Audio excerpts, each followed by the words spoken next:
So that's the building behind me. And right here, all those buildings you can see have been totally destroyed. And what destroyed those buildings is the flames. It's not like artillery, it's not like bombs. It's just the Germans, they were pouring gasoline in the house, they were throwing grenades. I remember hearing about one of the lady living in the house near the crossroad. A German kicked the door, went in the basement and threw grenades, and she became blind. She received shrapnel in her eyes, and she became blind the rest of her life. And you see, that's the result of that destruction. There are no more roof, no more windows. It's pretty bad. And all of those buildings that we're looking at here, they're not existing anymore.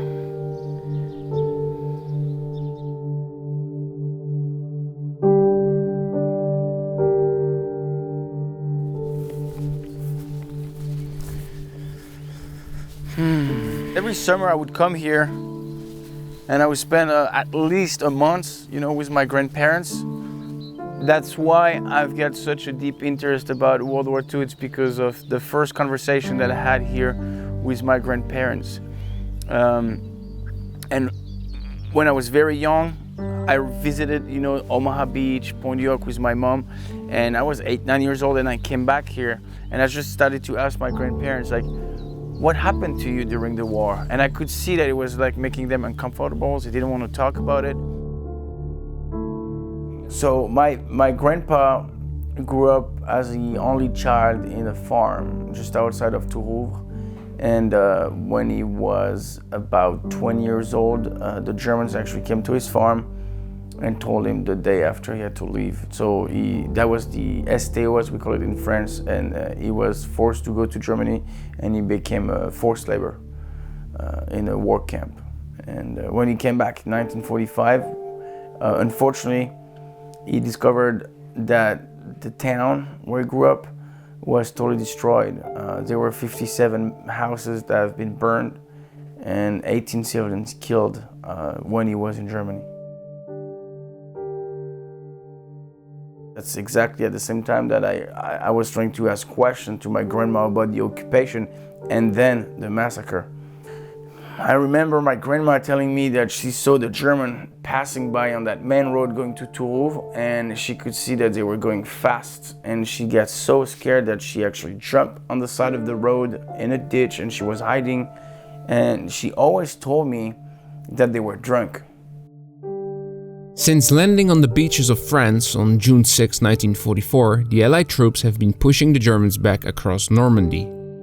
After 2 months of heavy fighting in the hedgerows, the Allies managed to encircle German Army Group B in the so-called Falaise pocket.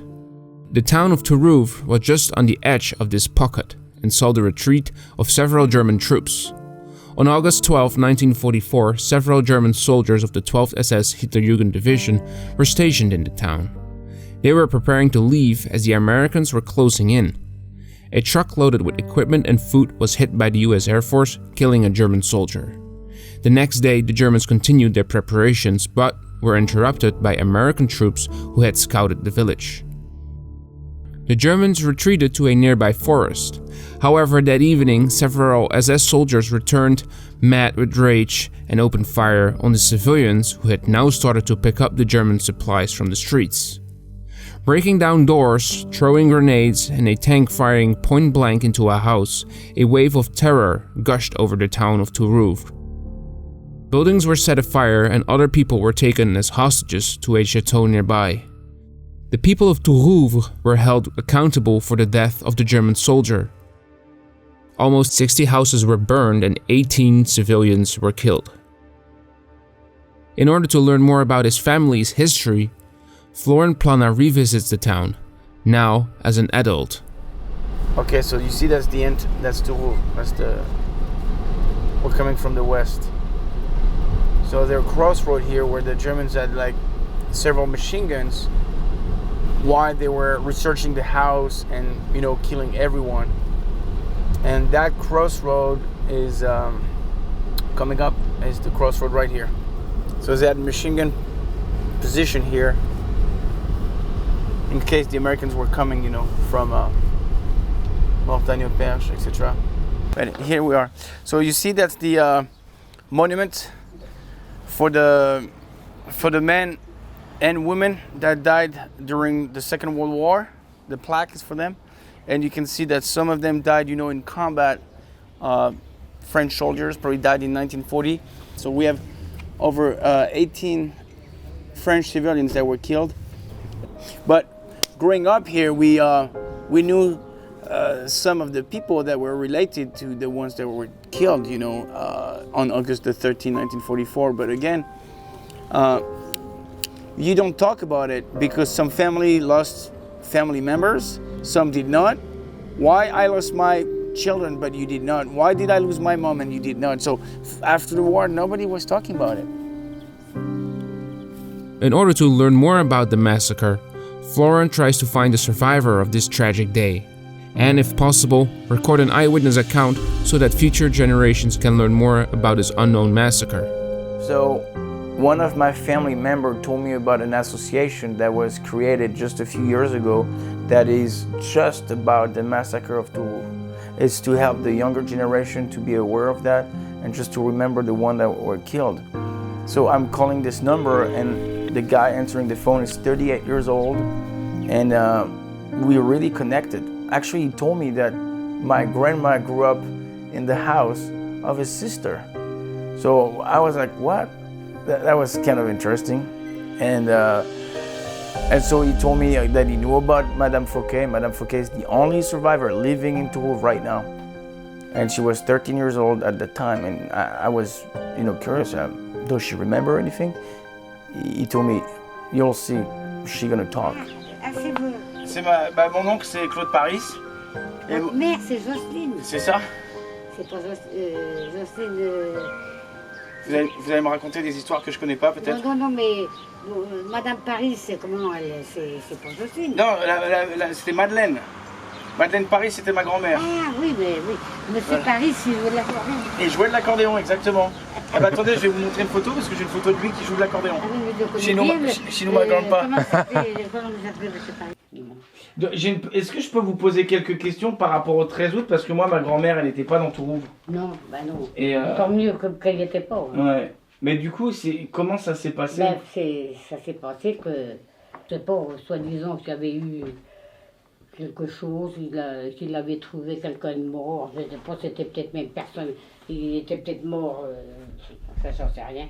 Et tout d'un coup, il était dans les 4 heures, lui, le voisin de ma mère, parce que maman, nous, le dimanche, surtout un dimanche, on allait des fois se promener un petit peu comme ça. Le voisin, monsieur le marshal, il dit, Thérèse, c'était Thérèse, n'allez surtout pas dans le bourg, parce que les Allemands tirent à la mitraillette partout, dans toutes les façades. Et dit, ça serait peu prudent que vous vous cachiez dans la cave. Alors, 4 heures, on était dans la cave. Puis ma mère, elle était peut-être, ça commençait par l'énerver pendant 2 heures dans la cave. Elle a voulu aller voir. Alors, c'est de ma faute. Hein, alors moi, j'ai dit, maman, n'y va pas. Alors, les Allemands qui étaient dans les rues, ils m'ont entendu parler. Ils sont venus nous sortir de la cave avec les mitraillettes et le lance-grenades comme ça, les mains en l'air. Alors, parce que remarquez que si ma mère avait été au bout de la rue, de toute façon, elle était fusillée. Alors là, ils nous ont sortis, ils nous ont allongés. Alors on était dans la cour, parce qu'il n'y avait pas que nous. Ils ont été chercher tout le monde dans les caves. Ils ont lancé une grenade dans une cave. Ma copine, je l'ai en photo là, le genou arraché, des éclats dans le ventre, et un Allemand, mais pas un SS, un plus vieux, je dirais un meilleur. Il a appelé ma mère pour venir faire le pansement. C'est ma mère qui l'a aidé à faire le pansement. Alors dans la cour, on était 9 gamins. 9, 5 femmes, un seul homme. Les bras en l'air. Pour moi, j'avais pas les bras en l'air. Moi, je tenais ma mère par la robe comme ça. Hein. Alors, sans doute que le plus vieux, là, vu qu'il avait déjà fait assez de massacres comme ça, que la gamine, ma copine, elle est morte maintenant, mais le genou arraché, hein, et plein d'éclats dans le ventre. Hein. Alors, ils nous ont dit, bon, ils ont pris l'homme en otage, il n'y en avait qu'un. Le père de la... Puis nous ont dit, Raus! On ne s'est pas fait dire deux fois, hein. Mais on regardait par derrière quand même s'ils ne nous regardaient pas. Hein. Parce que dis donc. Hein. Mais alors, je vous garantis que... Et puis, la nuit, elle vient pas vite au mois d'août. Hein. Alors, on était partis dans une tranchée, jusqu'à temps qu'il fasse nuit pour s'en aller dans les champs. Quoi. Alors, je vous assure qu'on regardait. Et... We talked with Madame Fouquet for more than an hour as she had so much to tell us. We are incredibly thankful that she wanted to share her experience of August the 13th. Despite the tragic day, she lived a happy life in the town of Tourouvre. So I was very excited to know that we were able to capture this moment and we will be able to share it with future generation. It's very important. And as you know, the massacre of Tourouvre is an unknown massacre in Normandy. Several days after the massacre, the US 2nd Armored Division arrived in Tourouvre. With the collapse of the German armies in this area, there was no real fighting in the village. The people of Tourouvre were finally free of Nazi occupation. Because August the 13th, the French civilians that were here, you know, they suffered because of the hatred of the German troops that were here. We have 18 killed, 57 houses were burned, and just a few days after, we have the Americans arriving, and like the French gonna welcome the Americans like I cannot even imagine how happy they were to see the Americans. And that picture you see was taken right here. Right in the middle, actually from the middle of the street, you see like that. You see the church that we just heard. And that building is a bank now, but you see the American convoy and all the French on the side of the road, like waving at the Americans, welcoming them. So it's a really good shot.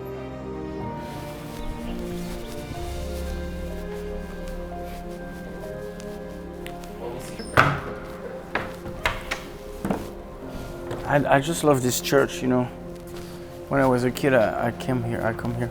And I think they have, I remember being a kid and coming here, and I think one of the stained glass is for the massacre in Tourouvre. Let's go around and check. Wow. That's crazy. I haven't been in that church probably 15 years. And that's what I remember when I was a kid. In Memorializing, August 13, 1944. That's crazy. You see the flames? Because we have about 57 houses that were burned. The German soldiers left on the morning of August the 14th, leaving the Americans with a ruined village to liberate and a generation filled with trauma. 60 houses were burned and 18 civilians were killed. Every year, the people of Tourouvre remember August 13 as their darkest day in history. May we never forget.